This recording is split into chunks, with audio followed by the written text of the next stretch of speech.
audio so that I am audible to you? Dipanshi Rana, we don't get worried, First listen to the lecture. Only if I get the lecture that you are only bothered about that. Listen to what I'm saying, what I'm lecturing today. So yesterday, what did we read? Do you remember? Yes, Romanticism, ma'am. ma'am.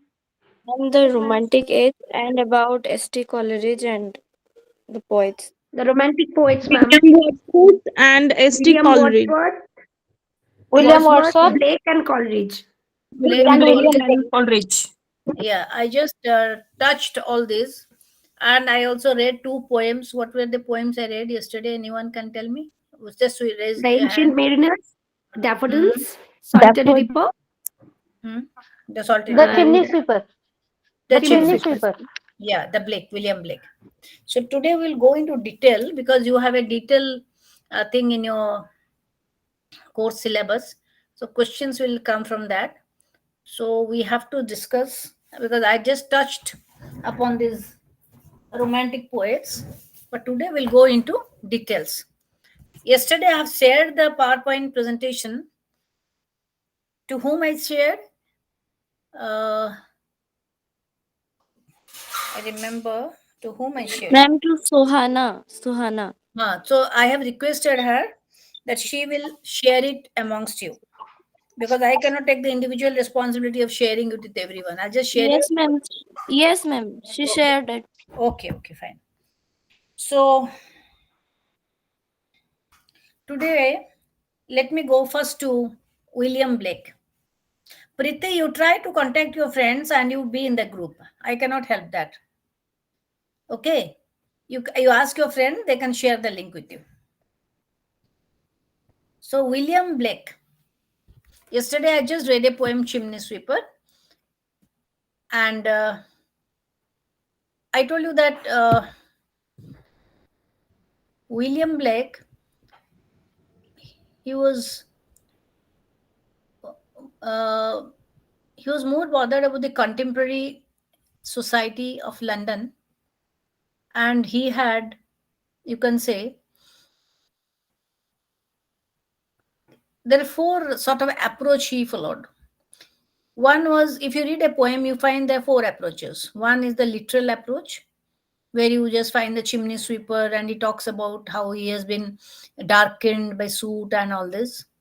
And then there is a moral to that what is happening in the society. Third is he used the symbols. Through the use of symbols, he also, you know, draws the analogy.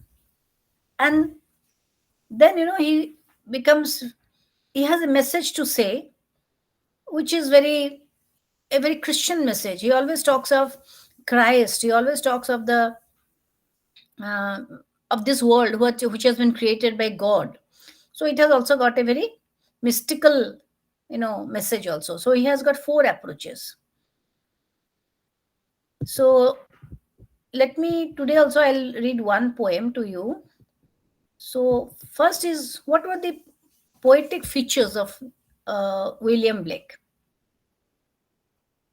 The features, when he used the symbols is about this destruction of this world, how this world has been destructed. And he was always at the revolt against the traditional ideas, against the tyranny of the political system. Because due to French Revolution, Blake was very much inspired by the spirit of liberty. But this liberty he also tries to, he feels bad when the children are exploited, and he just sees a dream that he's inside the coffin, and someone comes and opens the coffin and he goes running to the river to take bath. So he hated. Why are you showing your hand, Shobana? Please don't do that. Please switch off your video. Shohana Iftesam, please switch Sorry, off the ma'am. Sorry, video. ma'am. Sorry, ma'am. Sorry. Don't do that. So he hated slavery, and he wanted freedom, that everyone should be free, not to be confined. And he used images, symbols, metaphors, and he talked about his revolutionary spirit. So he was not like, Wordsworth only confined to nature, talking about the trees, talking about the rivers, but he linked society also with nature. He linked mankind with nature. And he also reflected on what is happening around him. So that makes him very, contemporary.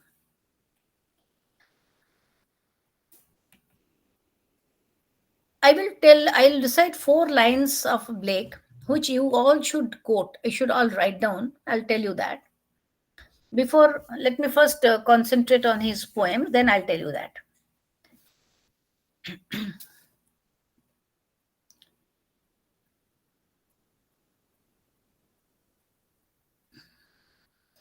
He says that imagination has a great role, as Wordsworth had also said, because when he talks about especially the tiger, there is a tiger running bright, he says that the God who has created lamb, such an innocent being, how could that God again create a tiger, which is so violent, very aggressive? So that worries him, that worries him.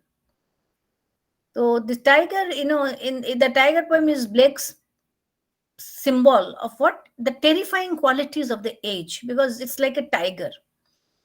But at the same time, you'll find that Blake is wondering at the God, why God has created like this.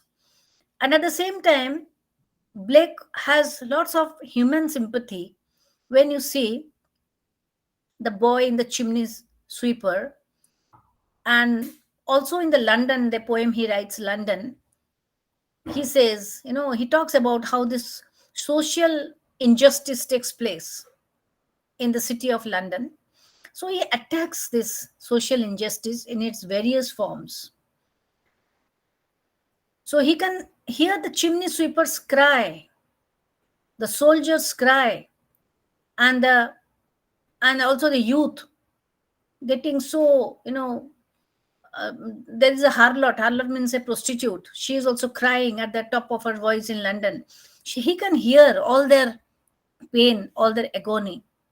So this is also reflected in his poem. But at the same time, you'll find in one of his poems, The Echoing Grin, you find that rural simplicity, the the innocence, the beauty of the pastoral means a village world, is also reflected. So he has all the qualities of a, first is a lyric poet, he's a visionary, and he's a mystic. All these qualities are all rolled into one, and it is reflected in his poems. So I was telling you, I'll quote 3 4 lines from Blake. You should quote those lines. You should remember those lines, or at least write those lines, because they're just wonderful lines.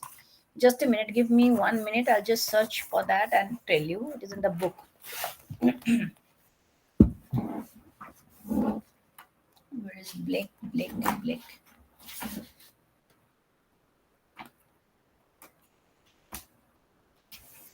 No, it's in that book, I think. Yeah.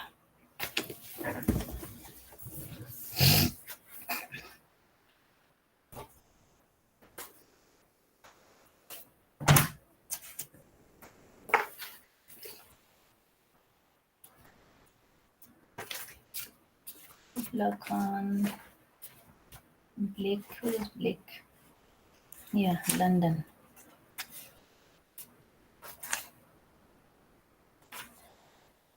Can you just write down these lines? Just write down. To see a world. To see a world in a grain of sand.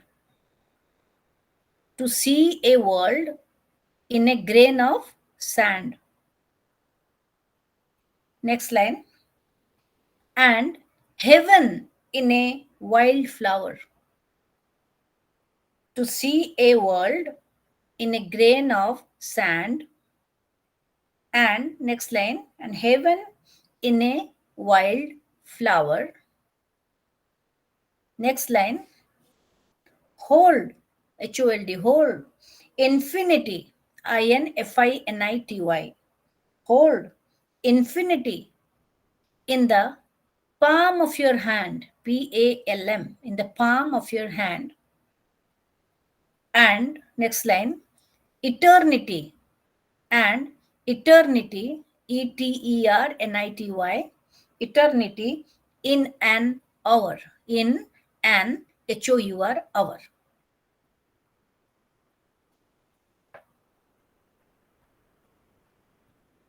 Can anyone just guess the meaning of these lines? Just read to yourself.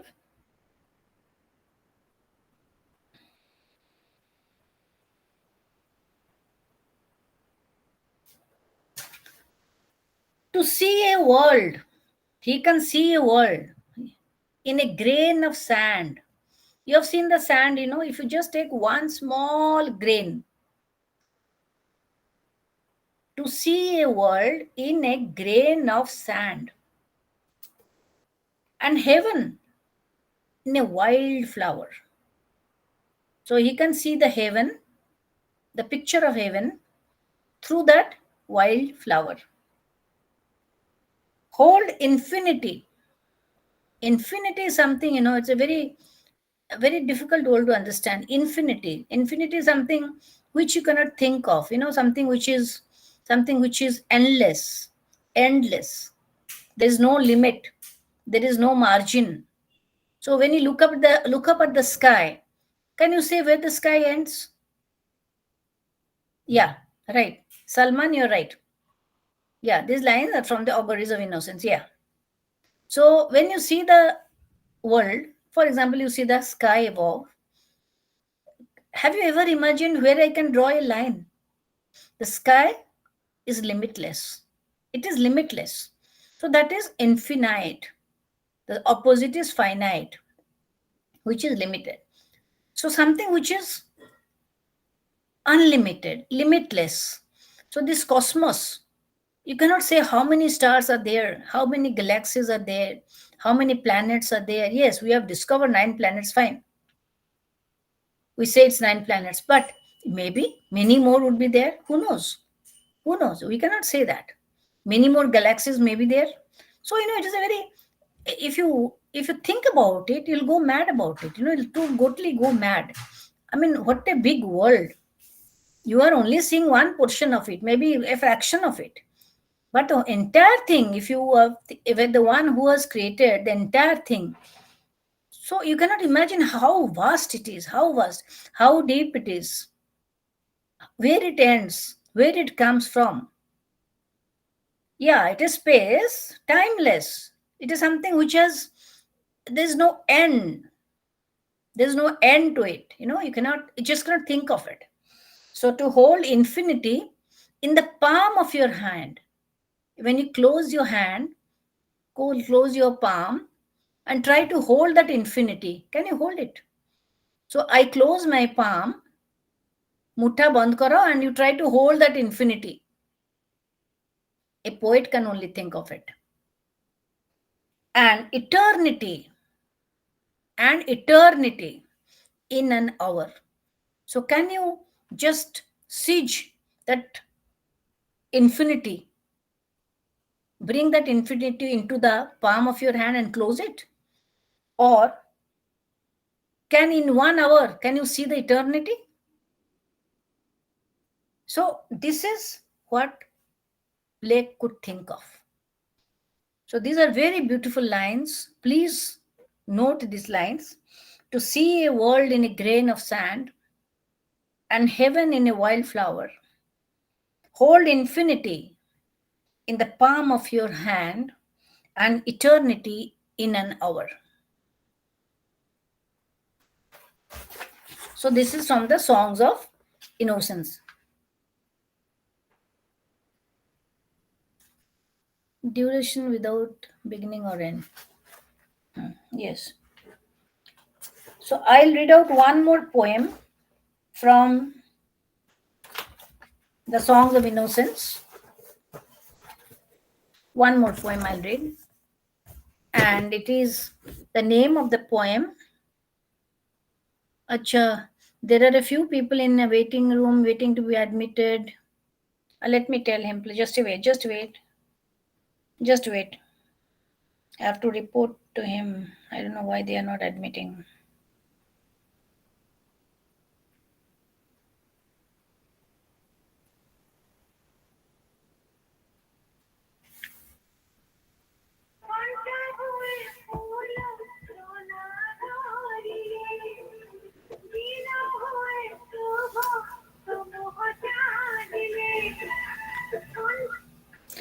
ପରିଡ଼ାକୁ କ'ଣ ସେମାନେ message ଦଉଛନ୍ତି ଦ many more waiting in the waiting room, please admit us.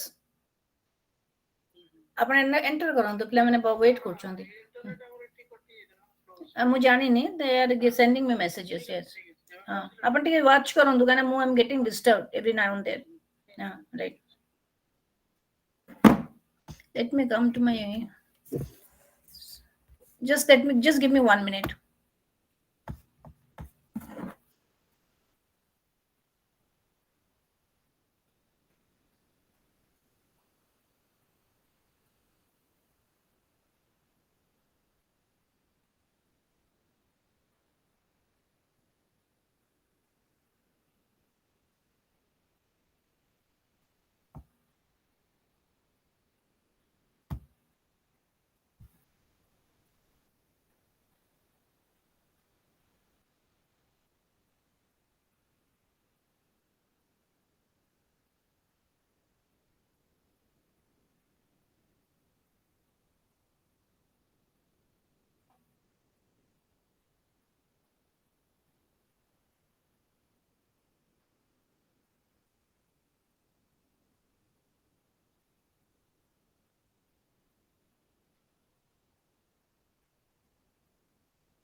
Yeah.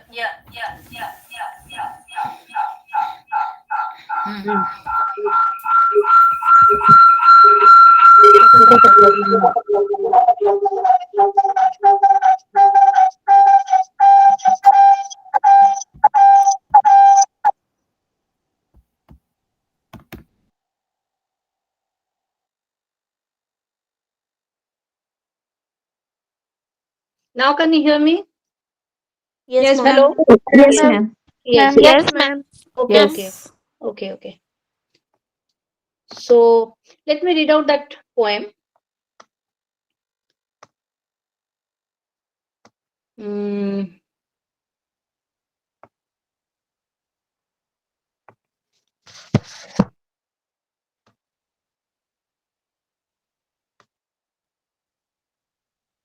Yes. The lamb. Little lamb. He addresses the lamb. You know what is called a lamb? That is a sheep. Menda. Lamb. And lamb are supposed to be very, very innocent creatures. So he addresses the lamb. Little lamb, who made thee? Who has created you? Who made thee? Dost thou know who made thee? Do you know who has made you? And he has gave thee life and made thee and bid thee feed. Do you know who has given you life and is also feeding you? By the stream and over the mead. And you are getting water from the stream and also from the meadows, you're getting the grass. You know where you have got the beautiful hair in your body? Gave the clothing of delight, soft clothing, woolly, bright. So your body has got a cloth which is very soft, very woolly, and very bright. So who has given? God. And who has given you such a tender voice? Your voice is also so very soft. So who has given all that to you? Little lamb, who made thee? Dost thou know who made thee? Do you know who has made you? Little lamb, I'll tell thee. Little lamb, I will tell thee. Little lamb, I'm going to tell you. I'll go tell you who has made you. He is called by thy name. He is the one who is called by his name. Here he refers to God. For he calls himself a lamb. The God also calls himself a lamb.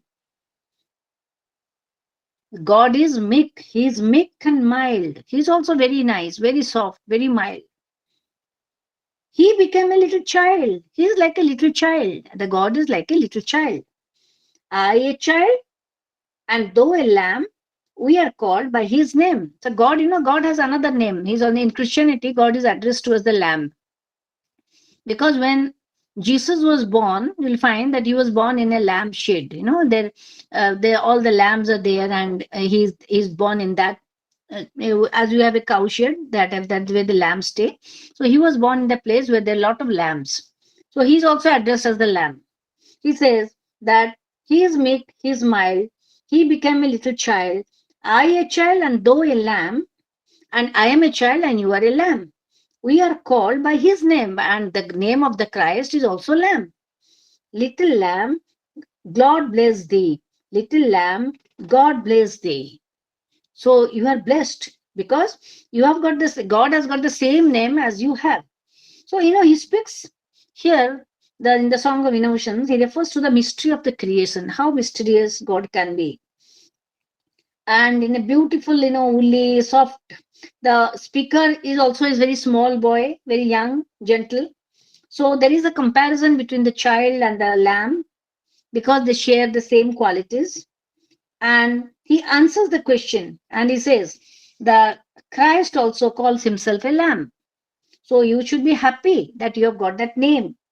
So you share the qualities, and the lamb has like the mildness and the meekness, and you are like a child as I am. So the lamb, the child, and the Christ, three of them are one. Are one. So we are all related. So this is a divinity. In this poem, he speaks in a very simple language.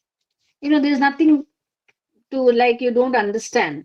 But you find how beautifully he has, and addressed the Lamb and also addressed about the creation of God. Now, when you come to songs of experience, it is a very revolutionary, and he's very rebellious, and he talks about the world which is the post-industrial London, where there's a lot of slavery, lot of exploitation. So he refers to the London here. So there is a poem, I love London. Let me read out that.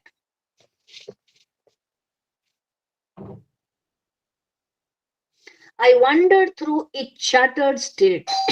He says that I've wandered through the street near where the chartered Thames does flow. I wandered the place where. Please don't ask me about block 1 now. You unnecessarily, why you are disturbing me? I am teaching you something, so please don't. I'll give you 10 minutes in the last hour. Please ask such questions. How to write an assessment, how to long one assignment, all these questions, whether it should be bad handwriting, good handwriting, all these questions which are disturbing questions, please don't ask me in the midst of my lecture, or else I'm not going to take your class. I don't like to be disturbed like this. Every time my flow is getting disrupted when you ask such questions, I'm teaching you poetry. Then you'll write, Madam, where is the block 1? Where is the block 2? These are all funny questions. Why don't you yourself see where is the block 1? This is your responsibility. Don't thrust everything to your teacher. And he will also find out where is the block 1 for you, block 2 for you, block 3 for you, how long the block 3 continues. You are supposed to do all that. If you don't do, better leave your studies and go back. Useless questions you ask me.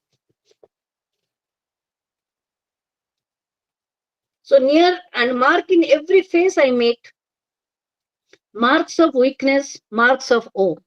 So the poet is crossing the London street. Near the Thames, there is a river Thames. It is flowing. He says, yes, in every face I see, I find no one is very happy. No one is very happy because there are marks of weakness. Marks of weakness means something which is not very healthy. And mark of O. O means WOE. O means pain. In every cry of every man, you see, every word has been stressed. I told you, stress syllable. In every cry, every ear is stressed. In every cry of every man, in every infant's cry of fear, not only the man, he talks about the infant, a small baby. Why he cries? Because of the fear. In every voice, in every band, the mind forged manacles I hear. I'll explain it later on. How the chimney sweepers cry. Now he relates to the chimney sweeper. I've already told you. How the chimney sweepers cry. Every blackening church appalls. You know, the church, he says the blackening church. Appall. Appall means it looks very fearful. And hapless soldiers shy runs in blood down palace walls. So the soldier is also sighing. Sighing means, you know, to take very deep breath. That is called a soldier sighing, SIGH, sigh. Runs in blood down the palace walls, as if the blood of the soldier is running down the palace walls. But most through midnight streets I hear. So this is a midnight street, and he can hear what? He can hear the youthful harlot's curse. Harlot is referred to a prostitute, a lady of cheap virtue. A lady somewhere in the midst of the night is cursing someone. Blast the new born infant's tear. So she is cursing in such a way that the infant who is born, it gets, fear. She gets threatened. She gets fearful. And blights with plagues the marriage hearse. So hearse van, hearse HEARSE, is the van which takes the dead body to the crematorium or to the graveyard or to the place where it is burnt. So that is called a hearse van. You can also find in Bhubaneswar and in cities it is written hearse van, HEARSE, where after a man dies, the dead body is taken in a procession to the place. So you should know such words, hearse van. So the marriage is like a hearse van. The marriage. How can a marriage become a hearse van? So the situation is so, what you can say, so murky, so gloomy that he compares all this. So let me just tell you the meaning of this poem. In the literal level, you find it is very easy to understand. But you have to understand from a very symbolic level. So he talks of the nature, he talks of society, where everything has, gone, it's not very natural. Everything has been disturbed in a way, you can say.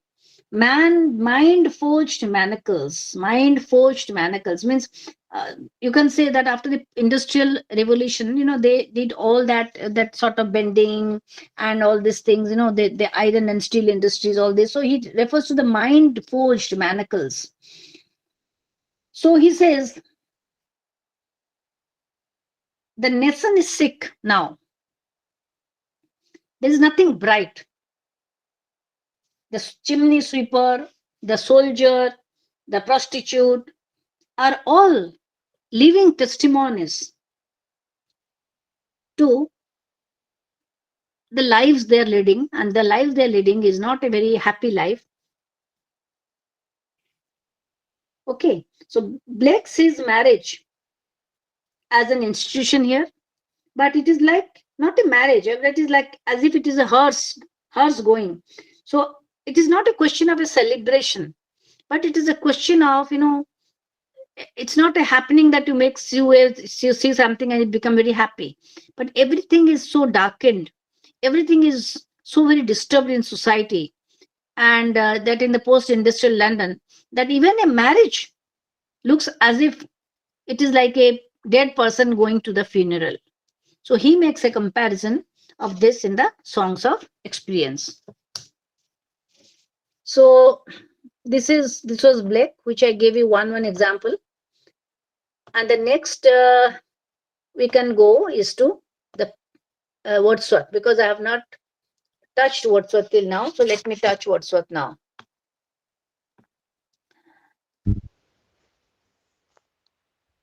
Yes.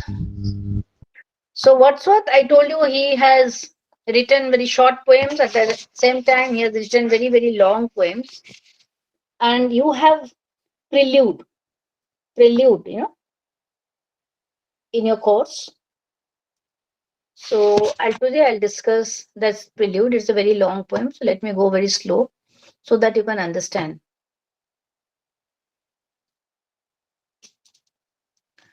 So actually, this prelude is a very long poem. And it was written as prelude means, you can say, an introduction. The meaning of prelude means introduction. So he wanted to write another poem. And the name of that poem was The Recluse. So he thought that he can write an introduction to the poem. So he went on writing the introduction. He went on writing and writing and writing. But it never stopped. It never got completed. So he wanted to expand. He wanted to revise. He went on revising, re-revising. And in the meantime, Wordsworth died. So until his death, Prelude was not published. Prelude was supposed to be an introduction to his another poem, but he went on expanding it so much that it became so big that finally he died. And after his death only, he died in 1850, and after his death only, the poem could be published. So what is this prelude? So this was like a long poem in blank verse, and it talked about Wordsworth's actual experience. There is a place in if you go to ever to near London, there's a place called Lake District, and that region is very beautiful, and all the great poets, like Wordsworth, Keats, Shelley, Byron, all these romantic poets always refer to this Lake District, and also some were born in that Lake District. And it was famous for its pastoral beauty. So Wordsworth was very fascinated by this Lake District. But his childhood never continued for long, because his parents died one after another. So the sudden loss of this life, affected him very much. And everything is given in this long prelude. It's like an autobiography, where Wordsworth, like a child, he starts as a child, becomes young, and then matures through this poem. He becomes a child speaker, and then he becomes an adult speaker. And he talks about his memories. So he establishes a very beautiful relationship between his childhood, between nature and poetry, between childhood and the natural world he enjoyed. And he describes his love of nature and his sensitivity to the nature. So nature in this poem is not passive. It's not that a tree, but it is a tree having life. It is having like a mountain having its own life. So he made nature very alive in its poem. Nature which is conscious, nature which it is, like as if the divine is present in the nature. So he finds that nature is always watching him. I'll just give you a small example in the prelude, where a small boat, the child child, I mean the speaker of the poem, maybe the poet, the child is rowing the boat. Rowing boat is sailing, and the lake is surrounded by the mountains. So imagine a small boy all alone in a boat rowing. The lake is very still, the waters are still, and the shadows of the mountains is reflected on the water. And suddenly the child feels that some spirit is following him. And the spirit which resides in nature. And he gets very scared. And he gets very scared. So he gives a life to nature, because if you are rowing in a river or a lake, you don't have to get scared. It is just a lake. But the boy gets scared because he feels as if the spirit of nature is following him. So that experience the boy has when he's sailing in that lake. So this poem, I believe it is uh,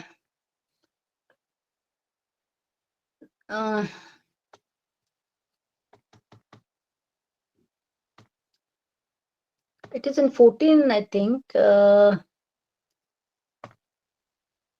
Yeah, it is actually a poem of 14 books. He has written 14 books. Imagine a long poem of 7,883 lines. 7,883 lines in blank words. It's like an epic. And he kept on writing. Entire life is spent on rewriting, writing, revising, re-revising. And finally, it was printed only after his death, maybe after 10 weeks after his death. But when the final version came, it had only 13 books. 13 books. And the poem has got a subtitle also. The subtitle of the poem is Growth of a Poet's Mind. Growth of a Poet's Mind. So this long poem is epical, has an epic form, and is lofty style, and it is very episodic. It is not like linear, that one after another. No, at times he will talk about childhood, he'll go to the adulthood, again he will go back. So that is his style of writing. So for the first two books of the prelude you have in your course, you don't have all the 14 books, 13 books. So you just have the first two books. The first two books of the prelude describe the speaker's early attachment to the Lake District, I told you. And it is in the north of England. Here, the nature which has been portrayed is very benevolent, but having a powerful force. Having a powerful force. The speaker, or you can say Wordsworth, he feels as if someone is present in the nature and always watching him, always watching them. So that is the who, that is that God, because he believes in pantheism. He believes that God resides in nature. So that is a very important, influence or impact he had when he was small, when he was a child. But he grows to a young, and then he leaves home to attend the Cambridge. When he goes to Cambridge to study, he has a cultural shock because he was brought up in that surrounding where everything was very, very, very fresh, very rustic, very uncomplicated, and very natural. But suddenly, when someone comes to the city, so he got a cultural shock. But at the same time, he was also thrilled because he met many people like Milton and other poets. But he cannot stay for long in that city. He feels very nostalgic. He comes back. So in book fourth, you'll find the speaker returns home from Cambridge for summer vacation. And again, he starts enjoying the landscape of his youth has a new approach, because in the meantime, he has become big. So this book talks about the transformation of Wordsworth from childhood to adulthood, which is based on an actual experience. So you find that how beautifully these three things are related in the prelude. So you have first two books of prelude. So please go through that, and you can just write the features of that poem and how it is an autobiographical poem, what is the style of the poem, and what is he is mentioned in the first two books, though all the books has been there, but the first two books is there in your course, so you have to just write on that. So next poet which we will go is I touched Blake, and next we'll come to P.B. Shelley. Percy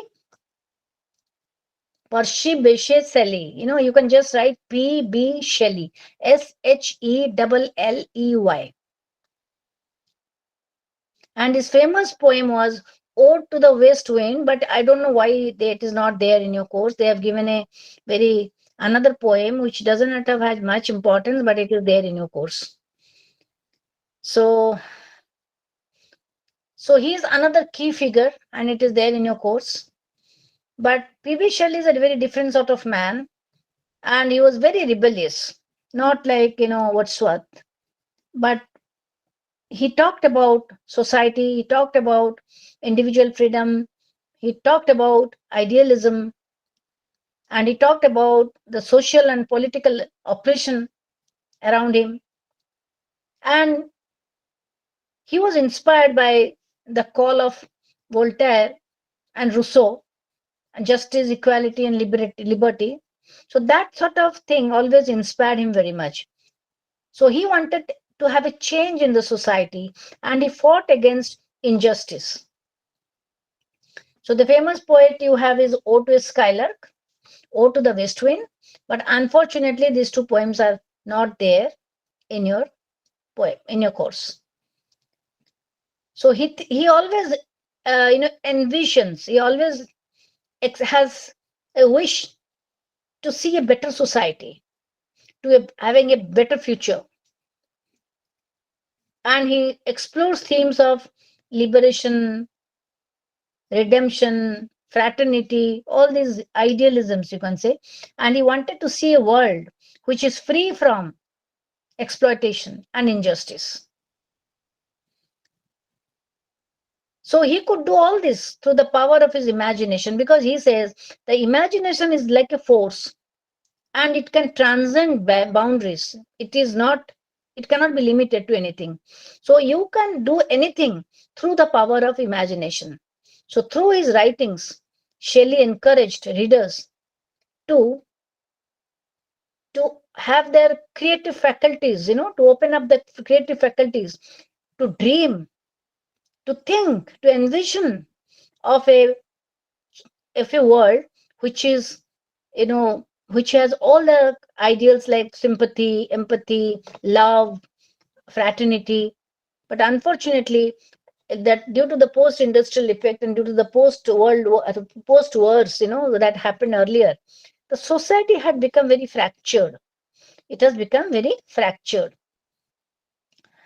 So this is the spirit of romanticism he has.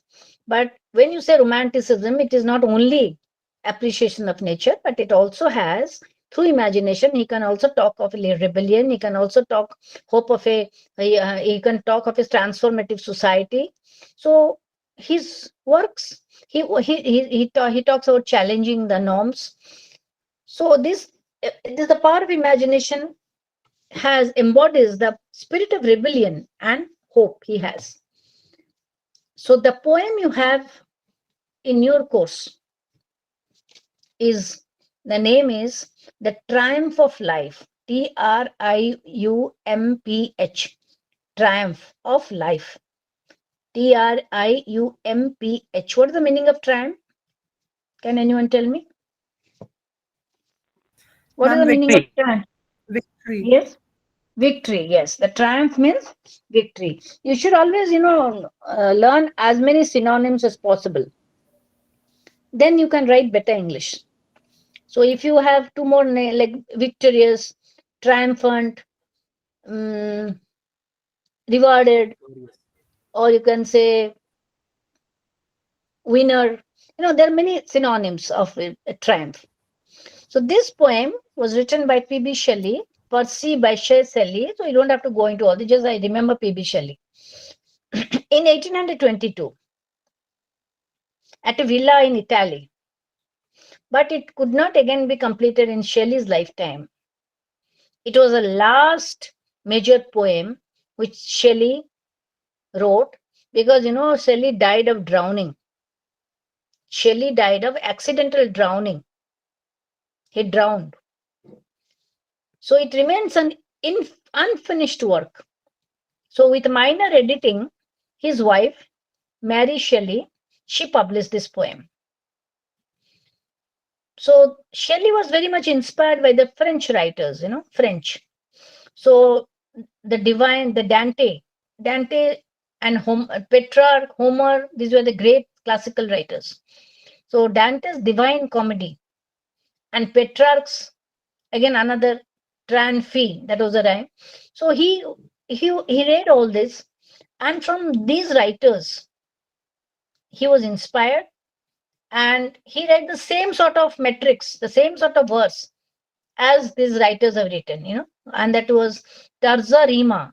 Tarza Rima means stanzas with three lines, and a consistent rhyme scheme. Tarza Rima. Tarza is again a foreign word, French word. Tarza means three, and Rima means rhyme. Tarza Rima. So stanzas with three lines and a consistent rhyme scheme. Shelley was also inspired by Rousseau. Rousseau, he was a great, you can say, revolutionary and thinker of Russia, Soviet Union. So he was also inspired by Rousseau. So in this poem, Triumph of Life, I told you that it has got 548 lines, and it is into 4 sections. It had just begun into the 5th section and he died. So the speaker here describes a sunrise in a mountainous region, and he talks about the sun which dispels or which erases the darkness, and the various aspects of nature is described, like snow, ocean, birds, all this. But halfway through the introduction, you'll find that the speaker indicates that he has not slept during the night due to some emotional problem. He has got up to see the sunrise, watching, and he stretches himself under a tree. And as the day grows, he feels little sleepy. He doesn't know when he falls asleep because he is covered by dew. Dew mane, what do you call dew? What is called dew in Odia? Os padiba, oso. Os, what do you call? Sisira, maybe. Sisira or os in Hindi, we call os. So he sleeps. He doesn't know when he has slept. And he's covered by dew. And the entire surrounding is also covered by dew. And as he listens to the birds, a fountain nearby, there's an ocean, then he gets a vision. Vision means some sort of dream. So you see how the introduction is. The poet enjoying nature, sunrise, suddenly getting disturbed, falls into a trance, sleeps, and while he sleeps, he has a vision. So what is the vision he sees? He says, so in the second section you'll find the vision. It is a description of a procession. It moves along the street in the summertime. Large number of people are there, and they are like the leaves of a tree. As the leaves of the tree fall, similarly, large crowd of people. They are diverse in age, different ages, different age they are, and they're all going in a procession. They've come. Just a minute. Just a minute. Give me just 1 minute.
Hello. Yes.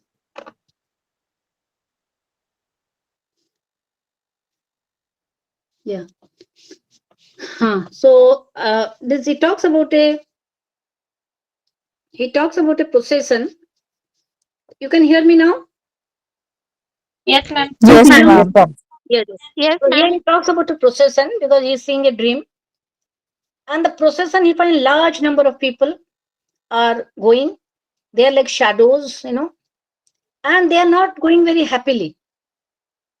They are going as if someone is, they're getting scared or someone is just chasing them and they want to run. So that is the trance he finds such people. And these people are totally, not able to hear the music of the fountains, or they can feel the breeze of the wind. Nothing. They're just, like shadows. They're running. And so this sort of nature which he sees doesn't include any tree, caves, river banks. Then he suddenly finds the people are becoming very wild, and dancing and dancing. Suddenly they become like, wild dancers. And in the center of the dance, he sees a woman, very bright, very radiant, young. And the young dancers are moving close to her and again going away from her, like moths. Like moths, as you know, get attracted towards the light. Similarly, the girl is in the midst of that, and the dancers are all dancing around her, coming to her, and again going away like that. So some people he finds are falling in the street as if they have been struck by some lightning. But he doesn't see that nothing, no one has run over them, or any chariot has run over them. But I find that, like foam on the beach. When you go to the sea beach, you'll find the waves coming, and when the waves they return, like surf or some detergent, you'll find the foam on the beach is left. So he finds these dancers falling one by one. They all as if they are dying through lightning. So it's a very a crazy sort of thing he says, in through the dream. And then in the last section you'll find, yeah. Then in the last section you'll find that he meets Rousseau. Rousseau, the political thinker. He suddenly meets that speaker. And he questions Rousseau, what is this happening? Then Rousseau says that life is in the chariot. Then he says, who are the people? Who are the people? You find that people are running, they are chained to the chariot. Who are these people? Then he says, these people are all political and religious leaders. So you find how he's connecting the dream with all this. So in the last section, you find Rousseau, the political thinker, is discussing his life. So the speaker asks Rousseau about his past, about his future, but Rousseau does not have answers to the speaker.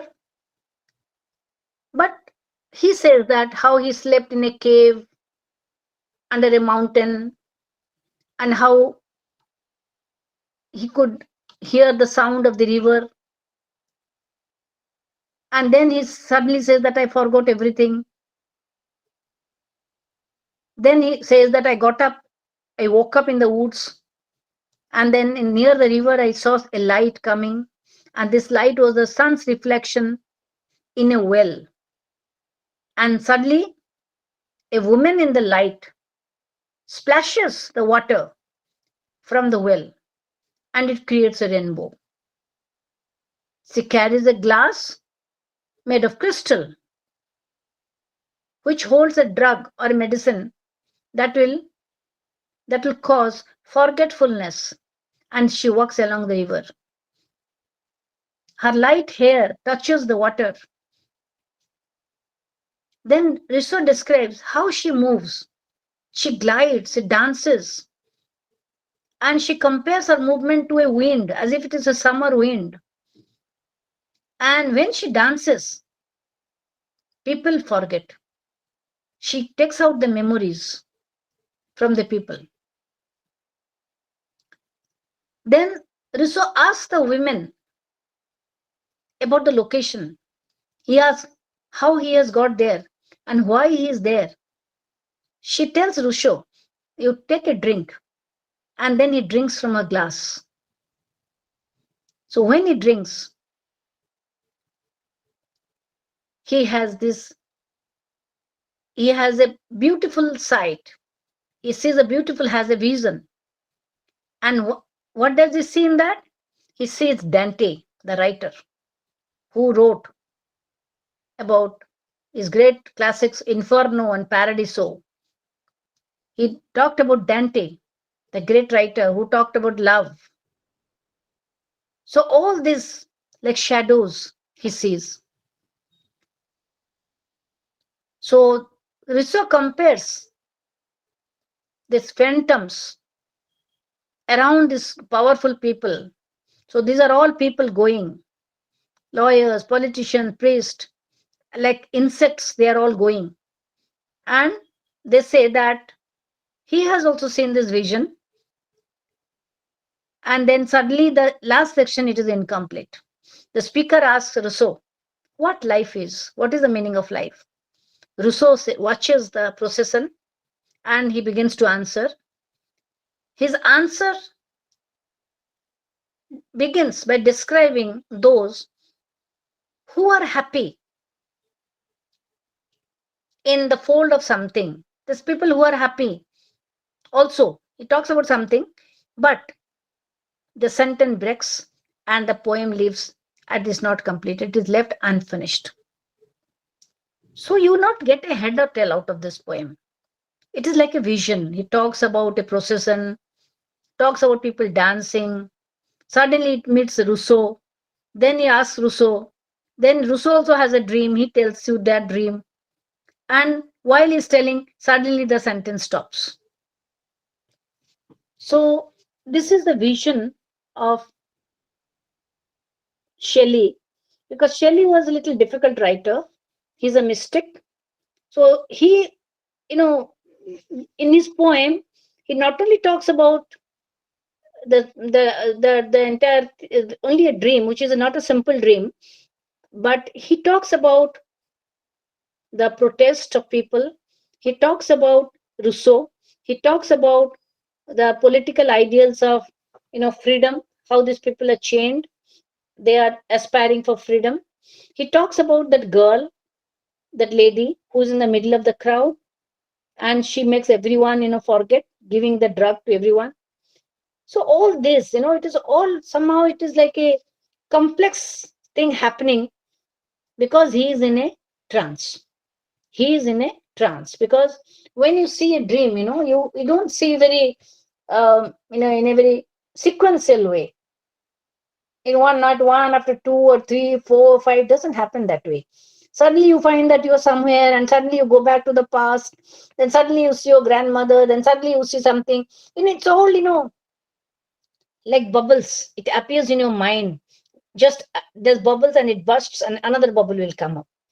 So it is like a dream that he has presented in this poem. That the dream has a meaning. It has a vision, and he talks about the philosophy of life through this poem. So, could you understand anything of this? Yes, ma'am, I very find it is much. Yes, ma'am. no, don't say yes. You Yes, cannot say ma'am. yes because I have myself not understood this poem. So, how can you understand this poem? You see, Ma'am, but you explained so well, ma'am. I I tried should to say. explain, but it tried to explain, but it is it's so difficult. It is But difficult, ma'am. it is a very difficult poem because he was a mystic. I told you, Very lengthy, a ma'am. mystic. A mystic is someone uh, who can see everything. You know, like he can like see like eternity in a grain of sand and like that. Something he can relate to something very ordinary to something very divine because he can see through. So those things are it's very difficult to explain because it's not that simple. When I say it is a mystic, he's a mystic. I don't know what is the Uriya equivalent of mystic. Something who can maybe see into the future, or maybe who has explored the divine, connected to the earthly life, that sort of thing, that sort of complex thing, which is called a mystic. I don't know what is exact equivalent of mystic in Oriya. If anyone knows me, can tell me. I'm not very good in my Oriya language, though I am an Oriya myself. So I don't know. So if anyone can find out what is the exact equivalent of mystic in Oriya, maybe you can tell me what is that. So next we can come to another great poem. He was also another dreamer, you can say.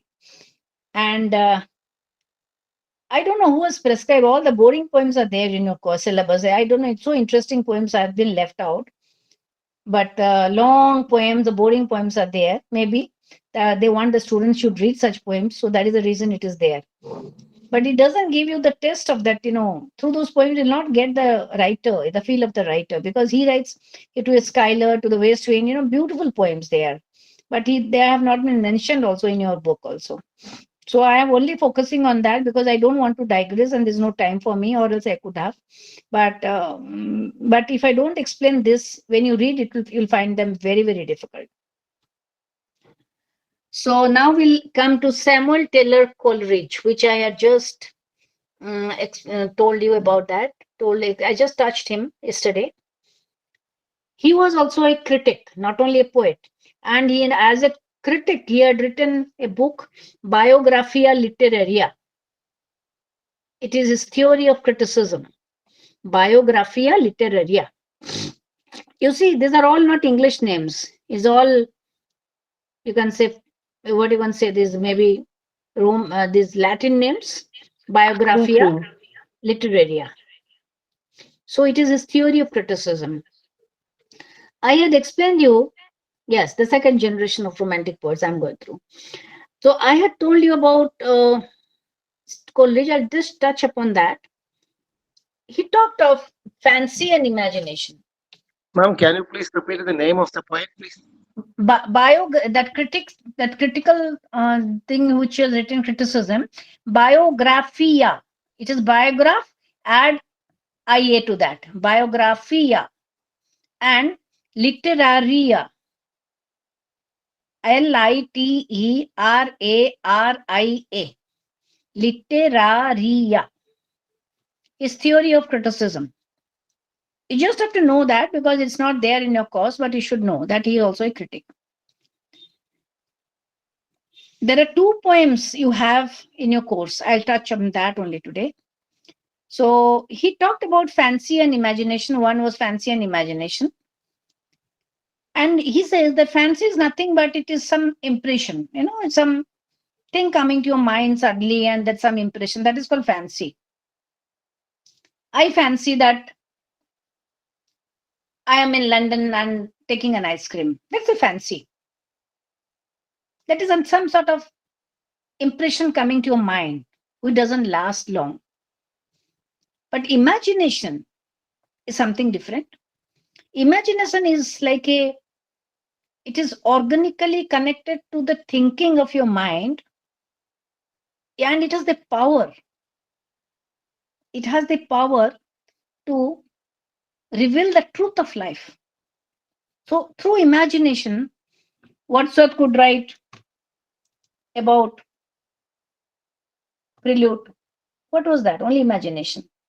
He wrote about his childhood, about his boyhood experiences, his love for nature, his connection with nature, how the nature is always there with the spirit following him, judging him, seeing him all the time. So that is your imagination. So it has got a power in itself. The fancy doesn't have a power. It is just some impression, it coming to you and it goes back. But imagination is something which is organically connected with your mind, and it has a power to transform, to reveal, to portray, to show something. And what is that? That is about life. That is about life. So he wrote two poems. One is Kubla Khan, and the other was Dejection and Ode. Dejection, colon, and Ode, Ode, Ode. So Kubla Khan, I told you that he was an opium. He was addicted to opium, Coleridge. And Kubla Khan, he wrote in a semi-conscious stage. He was seeing a dream. In the midst of the dream, he got disturbed. Then someone came and talked to him and he got disturbed. So whatever he could remember, he wrote. But the whole thing which he saw in the dream, he could not write that. So it remains again a fragment. He could not complete. It's not exactly a completed poem. So what did he dream? Who is this Kubla Khan? You have to question who is this Kubla Khan, because it's a very romantic name. It is not an English name. It is some sort of, you can say, name of this, what you can say, this Arabic name, or you can say the name from where this Chinggis Khan and other people came, some sort related to that. So, Kubla Khan, let me take out the poem. Kubla Khan.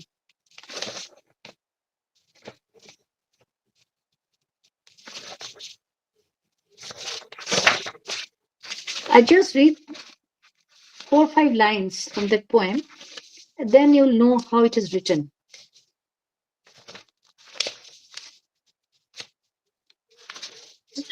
Ma'am, actually, this poem was there in our graduation also. It is a very famous poem, he must be having. So it is better if you have read it once and you're rereading in the second time. Yeah, So this it is gives second an time. opportunity. Yeah, so it gives an opportunity to understand it better, because whatever you have not understood in your graduation stage, maybe you can understand here. Yeah, I'll just read some lines, because it's a very long poem, so I don't want to waste my time on that. It's there in the book. In Xanadu, Xanadu is a place in China, you can say. In Xanadu, did Kubla Khan a stately pleasure dome decree. So he had a beautiful, you can say, house, or you can say sort of villa, a palace, where Alf, the sacred river, ran.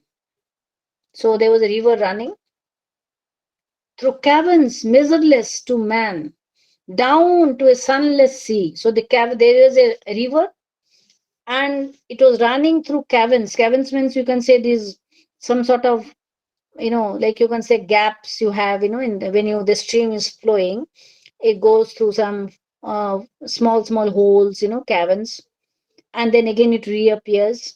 So it goes through the caverns, where to a sunless sea. The sea which is dark is called sunless, because the sun is not falling on that. So twice 5 miles. Twice 5 miles means 5 into 2, 10 miles.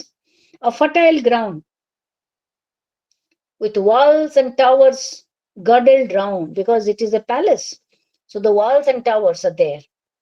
There were gardens bright with sinuous rills, where blossomed many an incense-bearing tree, and forest ancient as the hills. So that palace is surrounded by these flowers, very fragrant flowers and trees and forests, and all this is there in that poem. Then, enfolding sunny spots of greenery. Oh, the deep romantic chasm which slanted down the green hill, athwart a sudden cover, a savage place, as holy and enchanted as ever beneath a waning moon was haunted. You see how the lines are. How the lines are. I always wished, had I, like Kubla Khan, could have dreamed something in life and could have written, but whole life is wasted. I could not see a single dream where I could have written like Kubla Khan, how he had written. Because it is like a vision that comes to him, like a vision. It comes and he goes on writing. He gets up and he writes something great.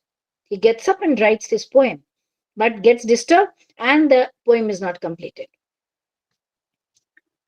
So the theme of the poem is not very important here. The description is very, very poetic, very, very poetic. So the vision is Kubla Khan. He had read a book, travel book. So he was inspired by that book. And before going to sleep, I told you he was an opium taker. He has taken a dose of opium and his eyes closed. Upon that line in the book at Xanadu, he slept there. But then he has this creative vision, and he writes a poem of around 200 lines. It was like a waking dream, as if, he gets up from the dream and he starts writing, waking dream. So he gets up, he writes a dream, but due to the disturbance, perhaps, he could not complete the poem. The poem remains a fragment. So this Xanadu, Kubla Khan, it refers to the palace built by Kubla Khan, is the grandson of Chengiz Khan, the great ruler of Central Asia. So it is an unfinished poem, and it tells about the kingdom of Kubla Khan. There is a city called Xanadu, and Kubla Khan was a powerful ruler with a great command, and he has created a pleasure dome, and he orders, and the pleasure dome is like a miracle, the dome is created, and it is comprised of the caves of ice. It is all full with ice. So it is a majestic pleasure dome built near the sacred river of Alf. It is a fictional river, it doesn't actually exist yet, but he has given that name. Walls and towers were built around the dome, forming an area of 10 square miles. And within these grounds, we find the streams, the trees, plenty of green land. But beneath this beautiful scenery and beautiful, opulent exterior, you can say, like a garden, there is something sinister. Sinister means something which is something which can ruin you, something which can harm you. There lurks, there's something sinister and haunting. It is as if it can be compared like to a woman crying for her lover who is like a demon. Then suddenly he talks about a fountain which is very violent fountain. It has splashing water, and this river flows into the ocean. And amidst all the noise, Kublai Khan hears the ancient voices of the past, and they are all telling about a war that is going to approach. Again, he makes the contrast of the sunny pleasure dome made of ice and the shadow of pleasure dome floating on the water. Can you imagine that there is a dome and the shadow of the dome is floating on the water? So you can see the reflection of that dome, which is made of ice, sparkling, and it is getting reflected on the water. So how beautiful it might be looking. So that is the Kublai Khan which he had written. So the next poem is the Ode, Dejection and Ode. It is again an autobiographical poem, and it is addressed to Sarah Hutchinson. Sarah Hutchinson, a woman with whom Coleridge was desperately in love. The name Hutchinson is not mentioned directly, but the presence of that lady is there in that poem. So he writes in an ode form, addressing, and ode is always an address. The Pindaric ode, he writes, of 3-part stanzas, 3-part Pindaric ode. And he writes irregular lines, very informal. And this poem is dedicated to that lady, and it is written in a very, very serious tone. So although Coleridge greatly admires and desires to feel as one with nature, because everyone has a longing to be in a natural landscape, he feels that nature and human are different entities. Wordsworth believed that nature and human are a single entity. But to Coleridge, he says nature and human beings cannot be a single entity. They are different entities. So we find the power of imagination is a very recurrent motif, recurrent theme, you can say, in this Dejection Ode. And he pretends to be happy, but he is not happy. So there are in different parts, I told you, because it is in that Petrarchan Ode. So part 1, there are, I think there is 7 parts of that poem. So in that part 1, in the first stanza of Dejection, Coleridge hopes that a storm can revive him from his paralyzed emotional state, because he was paralyzed with love, because he was deeply in love with that lady Sarah, not that Sarah Ali Khan which you are hearing about, but Sarah Hutchinson. Okay, because when you say Sarah, you'll always remember Sarah Ali Khan. Okay, so it is Sarah Hutchinson, another lady. She was also a very great lady, and she was also a reformer. So he hopes that a storm can revive him from his paralyzed emotional state, but it is futile. He is not able to do that.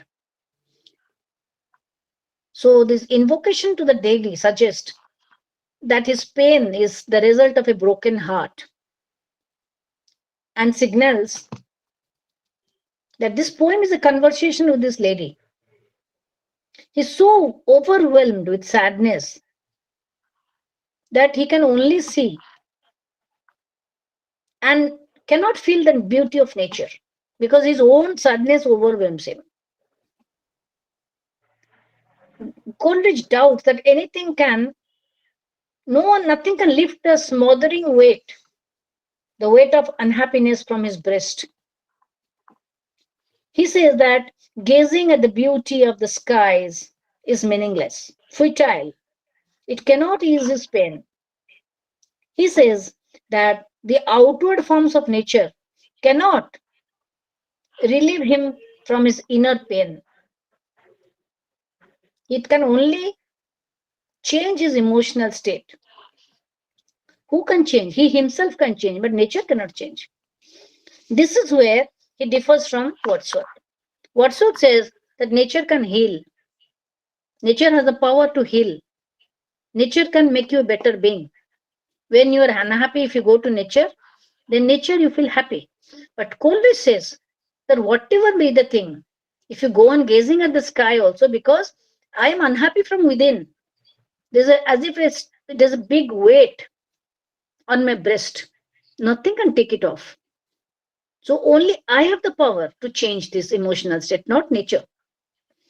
So it addresses this lady and tells her that although some things are inevitable in life and controlled by nature, a person himself can become an active agent by creating his or own happiness or unhappiness. I can myself create my own happiness or unhappiness. That is what Coleridge meant. So Coleridge describes the characteristics of the feeling of joy to his lady. He talks about joy, which can create beauty, create a new earth, new heaven. He remembers a time when joy was able to, cover up everything in his life, but not now. Because during that time, he was hoping. He was surrounded by nature, but there was a but but there was an element of hope. But now that hope is gone. He laments. His sadness robs him of his power of imagination. He's so steeped in sorrow that he doesn't have any hope. So you can only, when you have some hope, then you can feel better. But if you don't have any hope, you'll never feel better. So Coleridge cannot feel any emotion, nay, other than the sadness. So even he is surrounded by sky and nature and all this, but he pretends to be happy, but not happy from within. In the last part of the poem, we'll find now Coleridge turns his attention to a very stormy weather, a raging storm, and he can hear this frightful sound of a child looking to her mother. Although it is midnight, Coleridge doesn't intend going to sleep. He wishes that he could sleep, but he's not able to sleep. That is where, you can find the poem ends abruptly. That is where the poem ends abruptly. So this is the dejection ode, you can say.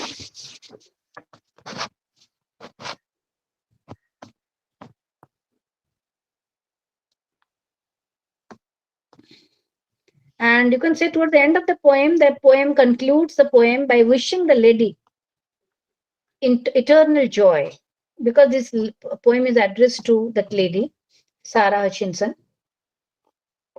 But he says, there's no change in my mental frame. I am down, but I only wish eternal joy for you. That is where the poem ends. So I have discussed the two poems very briefly with you, of course. And the next poet you have is John Keats. John Keats. John Keats died at the age of 27, He was very young, but he could write number of odes, ode to a nightingale, ode to autumn, number of odes he has written. Long poems also he has written. And one of the long poems is there in your course, of course, Hyperion. But La Belle Demsa Marcy, a beautiful lyrical poem. It's more on love, because he was in love with a lady called Fanny Brawne. Fanny Brawne. But that love, that lady never responded, though she was in love, but in a way, she did not respond to Keats. So Keats was very dejected, very unhappy over this. And then that time, plague, that time this tuberculosis, TB. TB was very much prevalent in England, and England is a very cold country. So he had a brother called Tom. Tom suffered first from this TB, tuberculosis, and Keats went on attending to his brother Tom. And TB is very contagious. If someone has a TB, the next person also has a TB. In the meantime, Keats also developed that fever, and he died of tuberculosis at the age of 27. Critics say that if Keats would have lived long, maybe he would have outlived Shakespeare. He wrote so well, so beautifully, but he died very young. And if you want to really understand, what you must all be, if you know what is called love letter, I would advise that you get the book Keats's Love Letters, which is available in Amazon, and read that book. How a love letter is written, how beautifully love has been portrayed in that particular book, all addressed to Fanny Brawne.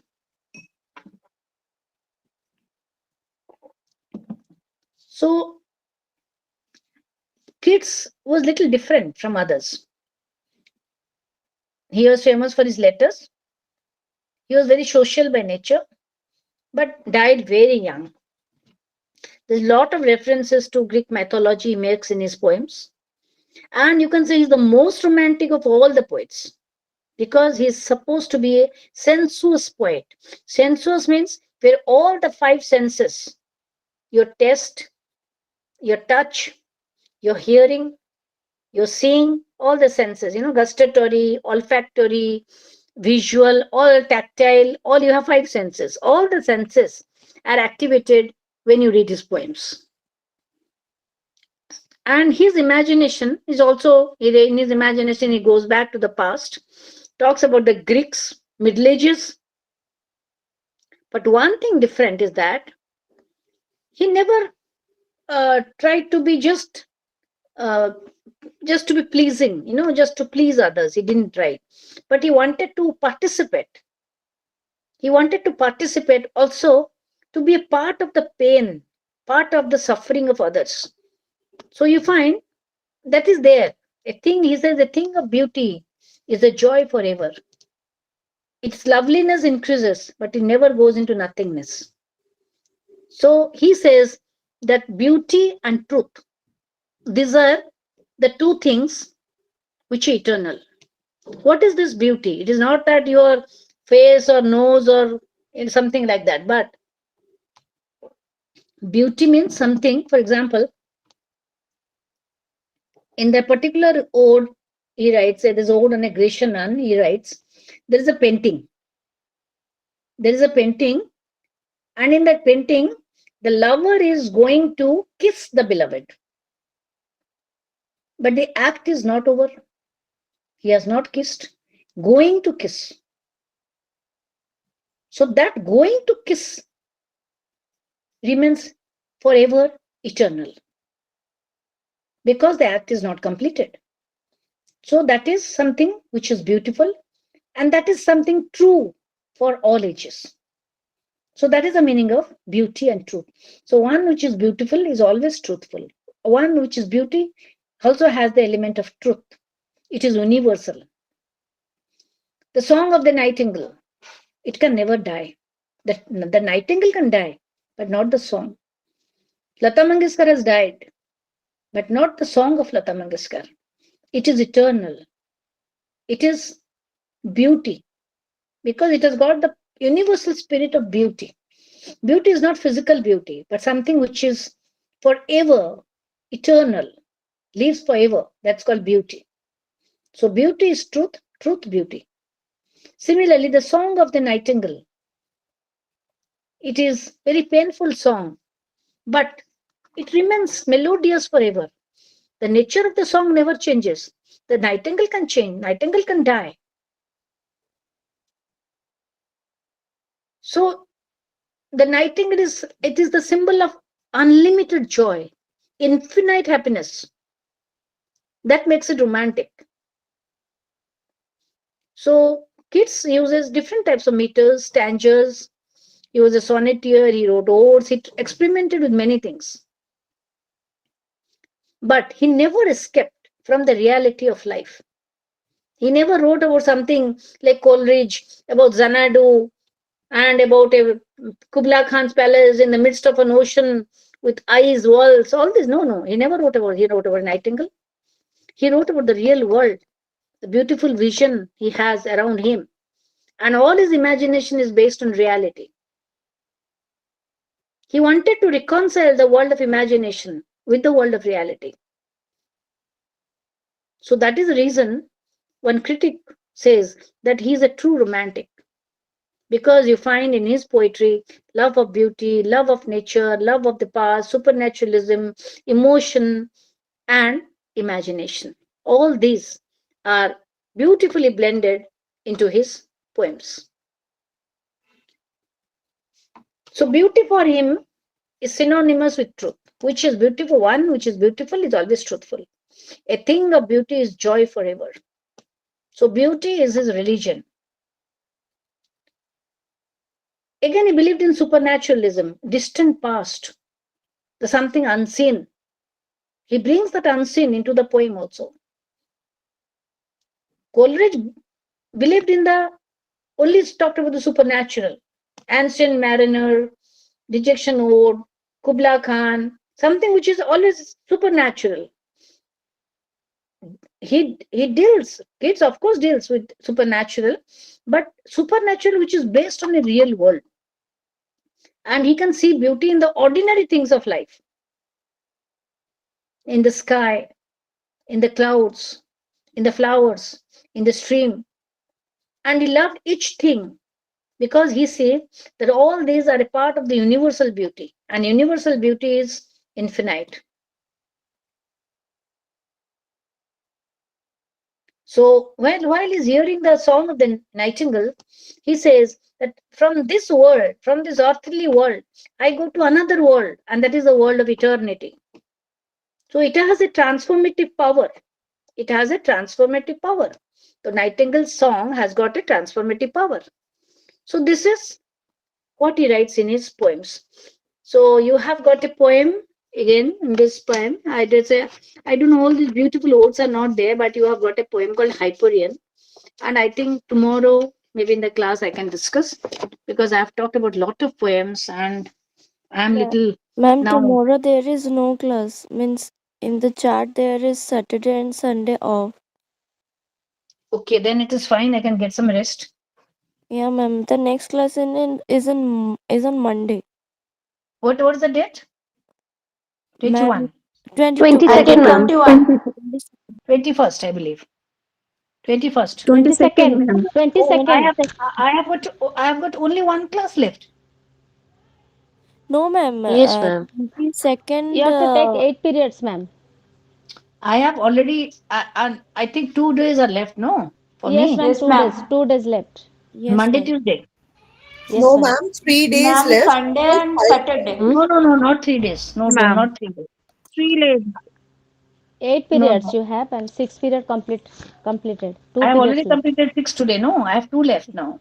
Yes, ma'am. Yes, ma'am. Monday and Tuesday. I'm telling that. Monday and Tuesday are left. Okay. Sorry, ma'am. It started on 15th, which was a Monday. So today's Friday. 15, 5 16, classes, I think you might have 15, taken. 16, 17, 18. 15, 16, 17, 18, 19. 5 classes. Yes, Ma'am, 3 left out left. 3. 20, 22, 21st, you 23, don't and have class. 24 you have classes. Till 24, ma'am. I don't think I have a Yes, class today. ma'am, I till think twenty-four. I've got it. No.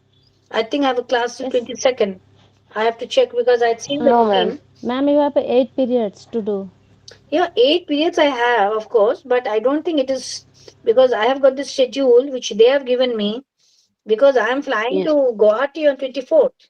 How can I take the class? I don't think I can take the class. Let me see my routine. It is in the schedule, ma'am.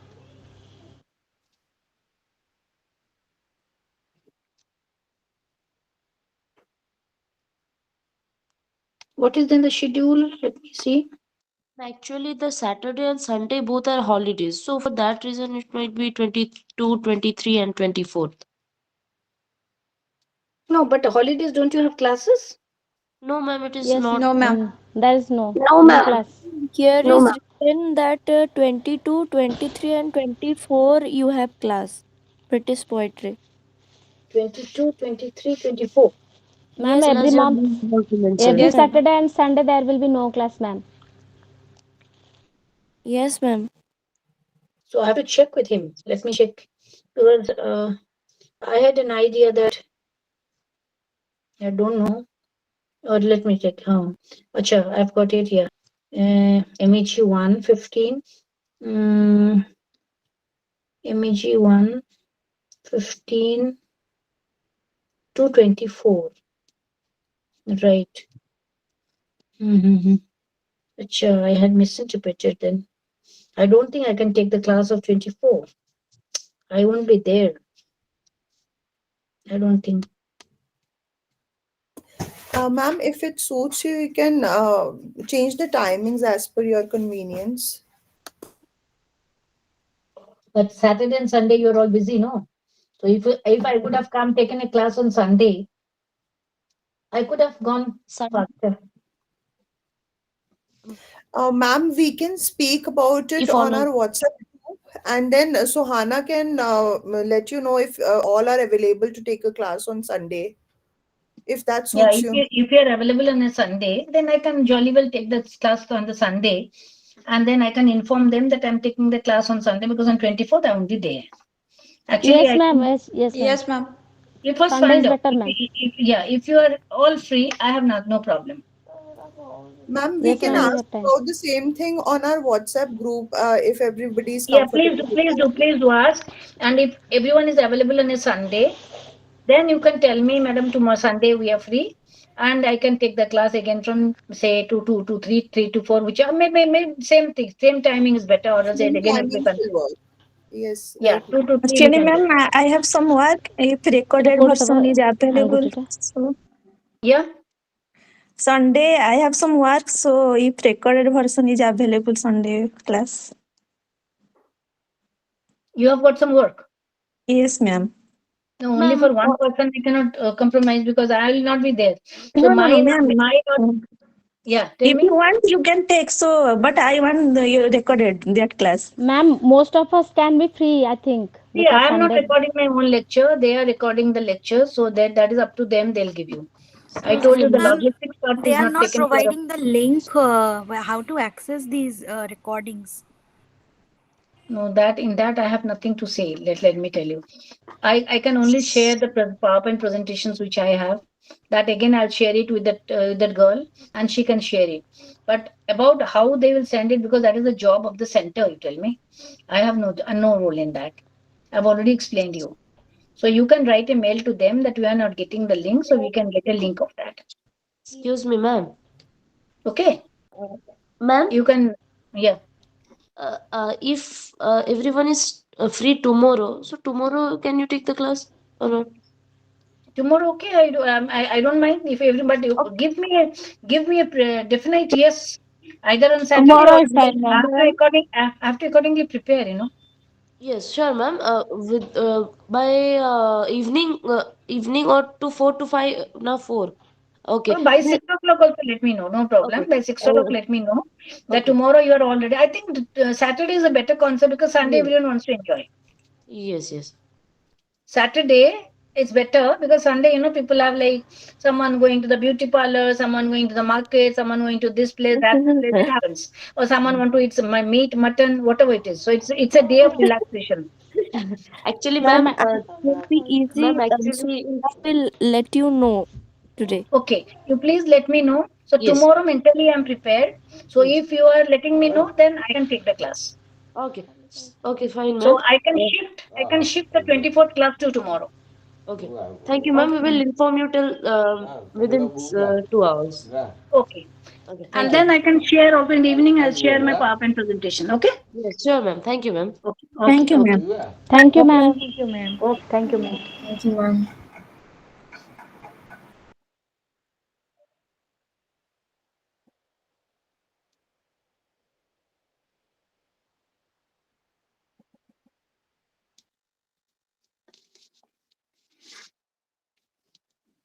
Manoj,